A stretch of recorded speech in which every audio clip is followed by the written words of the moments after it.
Before the factories, before the Model T, before the name became legend, Henry Ford was a failure. Not once, not twice, but repeatedly. History remembers the empire, but discipline is forged before success is visible. This is not the story of an inventor who got lucky.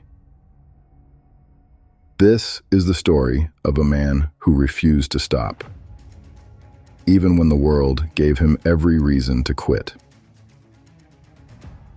Henry Ford was born in 1863 on a quiet farm in Michigan. He was expected to become a farmer. That was the plan. That was the tradition. But Ford hated farm work. Not because it was hard, but because it was repetitive without purpose. What caught his attention were machines. At 13 years old, Henry Ford took apart a pocket watch to put it back together perfectly. From that moment forward, machines were not objects to him. They were systems, and systems could be improved. While other boys worked the fields, Ford spent hours studying how things moved, turned, and transferred energy. This wasn't talent, it was obsession. And obsession, when disciplined, becomes dangerous. Ford left the farm at 16, no safety net, no guarantees. He became an apprentice machinist in Detroit. The pay was low. The hours were brutal. But Henry Ford didn't complain. He observed. He studied how engines failed, why belts snapped, why systems wasted motion. At night, while others slept, Ford worked on engines in rented sheds. No applause, no recognition, just discipline. Years later, he built his first gasoline-powered vehicle, the quadricycle. It barely worked, but it moved, and that was enough. Investors noticed Ford, not because he was successful, but because he was persistent. In 1899, the Detroit Automobile Company was formed. This was Ford's first real chance, and it collapsed. Why? Because Henry Ford refused to compromise. The cars were too expensive, too slow to produce, too imperfect for mass use. Investors wanted quick profits. Ford wanted better systems. The company shut down in less than 2 years. Public failure, reputation damaged. Most men would adjust their dreams. Henry Ford adjusted his process. Ford didn't blame bad luck. He blamed inefficiency. He began building race cars, not for fame, but for data. Every race was an experiment. Every breakdown was information. In 1901, he defeated a famous racer, Alexander Winton. That victory changed everything, not because Ford wanted to race, but because now people paid attention. This is a discipline lesson most people miss. Sometimes you don't win to succeed, you win to earn the right to continue. With new backing, Ford started the Henry Ford Company. Sounds promising. It failed too. Why? Because Ford walked away. The investors wanted luxury vehicles for the elite. Ford wanted affordable cars for ordinary people. They replaced him. The company was renamed Cadillac.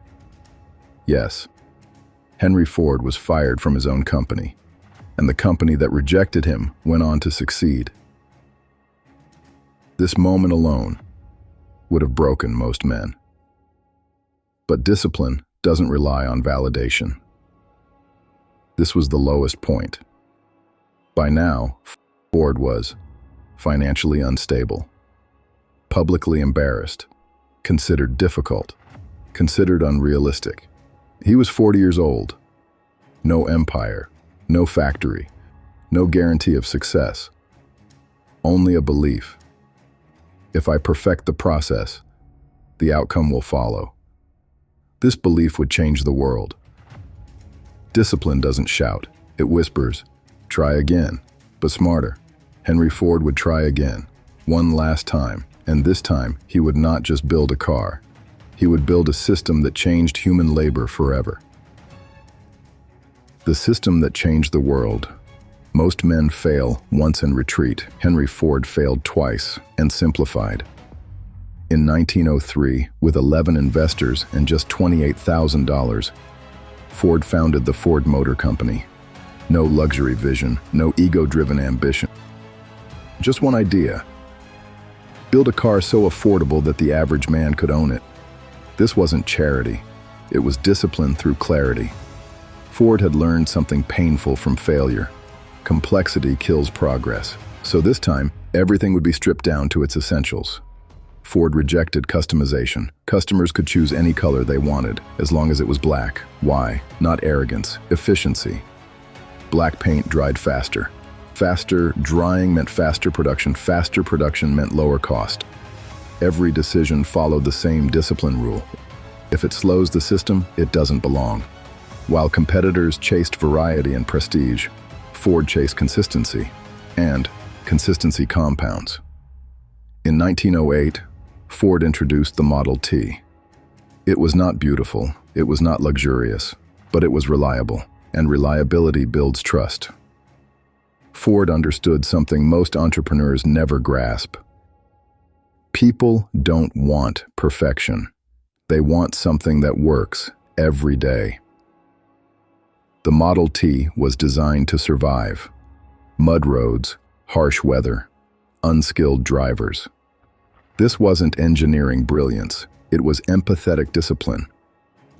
Ford designed for reality, not fantasy. Then came the decision that changed human labor forever. Ford studied slaughterhouses. Yes, slaughterhouses. He noticed how carcasses moved from station to station, each worker performing one repeated task. Instead of workers moving to the product moved to the workers. In 1913, Ford introduced the moving assembly line. The result? Assembly time dropped from 12 hours to 90 minutes. Costs collapsed. Output exploded. This was discipline at scale. One task, one motion, repeated perfectly, again and again. The assembly line was brutal, monotonous, psychologically draining. Workers quit. So Ford did something radical. In 1914, he doubled wages to $5 a day. Not generosity, strategy. Higher wages reduced turnover. Lower turnover increased consistency. Consistency protected the system. Ford understood a truth most leaders ignore. Discipline collapses when the human system breaks. But discipline has a shadow. Ford became obsessive. He resisted change, even when the world evolved. He delayed new models, dismissed innovation outside his vision. Discipline hardened into rigidity. Competitors adapted, Ford slowed. This is the final lesson of discipline. Discipline builds empires. Inflexibility destroys them. Henry Ford didn't win because he was the smartest man alive. He won because he failed and refined, simplified, relentlessly repeated without emotion. Trusted process over praise.